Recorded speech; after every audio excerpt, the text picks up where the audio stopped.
પાટણ નગરપાલિકાના ward number 11માં આવેલા નિર્મલનગર વિસ્તારમાં છેલ્લા ઘણા વર્ષોથી ઉભરાતી ભૂગર્ભ ગટરની સમસ્યાના કારણે નરકાગાર જેવી પરિસ્થિતિ સર્જાઈ હતી। તંત્ર સમક્ષ વારંવાર રજૂઆતો કરવા છતાં કોઈ ઉકેલ ન આવતા રોષે ભરાયેલા સ્થાનિક રહીશોએ નગરપાલિકા કચેરી ખાતે પહોંચી ભારે હલ્લાબોલ મચાવ્યો હતો। ઘટનાની ગંભીરતા જોઈ પાટણના ધારાસભ્ય ડોક્ટર કિરીટ પટેલે સ્થળ પર પહોંચી મુલાકાત લીધી હતી અને રસ્તા પર ભરાયેલા ગંદા પાણી વચ્ચે લોકોની સુવિધા માટે સ્વખર્ચે વૈકલ્પિક રસ્તો બનાવી આપ્યો હતો।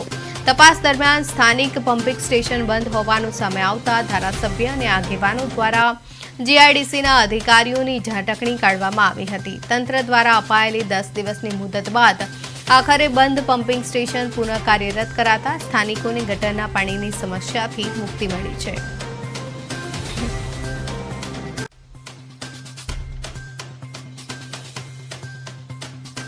છેલ્લા ઘણા વર્ષોથી ભૂગર્ભ ગટર ઉભરાવાની સમસ્યા હતી। આ સમસ્યા નગરપાલિકામાં વારંવાર રજૂઆત કરવા છતાં કોઈ ઉકેલ આવ્યો ન હતો, જેના કારણે સ્થાનિક રહીશો દ્વારા નગરપાલિકામાં થોડા સમય અગાઉ હલ્લાબોલ કરવામાં આવ્યો હતો। આ હલ્લાબોલનું પાટણના એક્ટિવ ધારાસભ્યના ધ્યાન ઉપર આવતા ધારાસભ્યએ આ વિસ્તારની મુલાકાત લીધેલી। આ દરમિયાન ત્યાં ચાલવા માટે કોઈ રસ્તો નહોતો, તો ધારાસભ્યશ્રી દ્વારા વૈકલ્પિક વ્યવસ્થાના ભાગરૂપે પોતાના સ્વખર્ચે એમને ચાલવા માટે રસ્તો બનાવી આવ્યો।